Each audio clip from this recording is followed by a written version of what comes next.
결론적으로 오늘 그 카카오뱅크의 흐름 자체가 어떻게 됐습니까? 오늘 기준에서 고점에서부터 좀 많이 미끄러졌어요. 11.90%. 일단 시간에서 살짝 들어올리긴 했는데 이걸 잘 생각해 보셔야 됩니다. 어떤 기준이냐면 오늘 이 고점까지 찍었을 때 카카오뱅크의 시가총액이 42조 수준까지 올라왔어요. 그럼 전체적으로 시장이 2,000조가 넘는 시장인데 그렇게 됐을 때 약 2%. 만약에 2%의 비중을 갖고 있는데 금요일처럼 얼마요? 30% 상한가가 나오게 되면 2% 비중 곱하기 30% 해주면 어떻게 되냐면요. 시장에 미친 영향력이 0.6%. 무슨 얘기냐면 오늘 장중에 뭐 27% 이렇게 올라서 있을 때 시장에 미쳤던 영향은 뭐 물론 금요일 종가 대비해서 기준을 잡아야 되긴 하겠습니다만 그냥 뭐 눈에 보이는 기준으로만 설정을 한다라고 했을 때 대략적으로 14포인트, 15포인트를 카카오뱅크 혼자 땡겨버린 거예요. 그런데 시가총액 오늘 뭐 8위, 9위 뭐 이렇게 올라온 카카오뱅크 같은 경우가 내일이 이런 흐름을 연출할 수 있겠느냐. 그 부분을 이제 좀 놓고 보셔야 돼요. 상장 첫날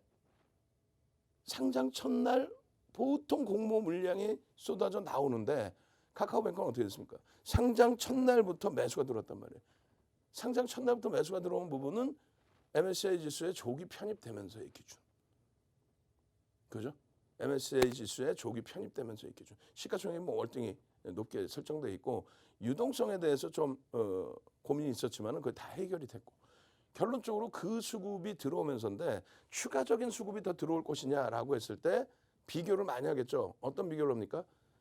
KB금융이라든가 하나금융지주라든가 금융지주사 대비해서의 외국인 기관 지분이 다소 제한적인 부분에 대해서 그 부분에 대해서 장내 매수를 하지 않겠느냐라는 의견이 있습니다. 근데 지금 시가총액이요.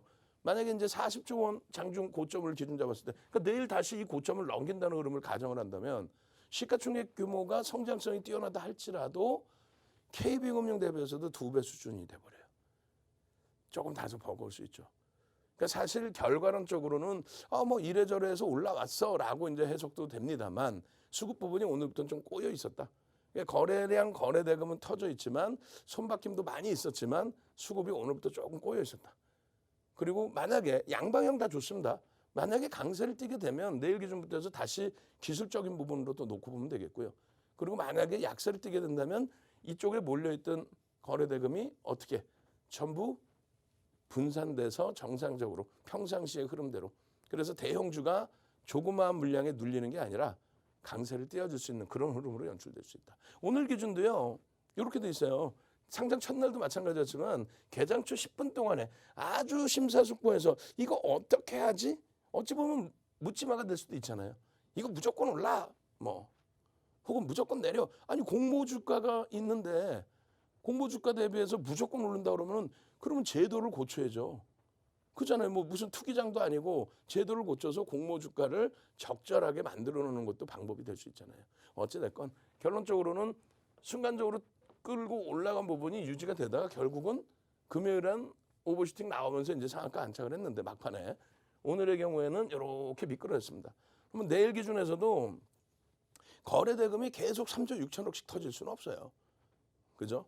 내일 기준에서도 거래대금은 뭐 1조 이상, 뭐 2조 수준에도 놓여져 있을 수 있겠습니다만 그 정도 가지고 이제 고점 넘기기는 다소 불안할 수 있습니다. 그럼 어떻게 해야 돼요?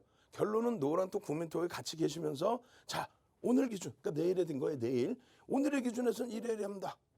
거래대금이 이렇게 형성돼 있고요. 분봉 기준에서 이렇게 꺾인 게 아니라 뭐 예를 들면 저렇게 올라가. 그러면 편입의 기준을 설정할 수 있는데 현재로서는 펀더멘탈 외적인 요인을 봅시다. 성장성을 봅시다. 혹은 꺾여서 내려오면은 아쉽지만 현재 기준에서는 잠시 쉬어가는 기준으로 잡읍시다. 그걸 어떻게 노란톡에서 전략을 받으실 수 있고 또 유튜브에서 여러분들께서 띵똥 소리 나면 동영상 보시면서 기준 잡으실 수 있겠죠. 자, 오늘 기준이에요. 시가총액 상위 종목군들의 등락률 보시면 순위가 9위로 올라섰어요. 장중에는 뭐 그 이상으로 올렸었겠죠. 42조 기준이었으니까 9위 그 정도였네요. 예? 기아가 아쉽게도 시가총액이 밀려 내려갔는데 기아가 다시 올라와야죠 이제. 그죠? 기아가 다시 올라와서 10위 그대로 유지를 해주고 11위로 밀렸습니다. 그리고 카카오뱅크도 뭐 이 안에 그대로 있을지 아니면 살짝 눌림을 받을지 아니면 뭐 더 치고 올라갈지는 조금 더 들여다봐야 될 것 같습니다. 일단 중요한 거는 이쪽에 거래대금이 좀 축소가 돼야 나머지 극대형주들의 거래대금이 좀 증가할 수 있다. 거래대금이 증가한다는 거는 시세의 강세를 좀 기대해 볼 수 있다. 그렇게 해석을 하셔도 될 것 같습니다. 오늘 에코프로 BM 또 에코프로 그리고 에코프로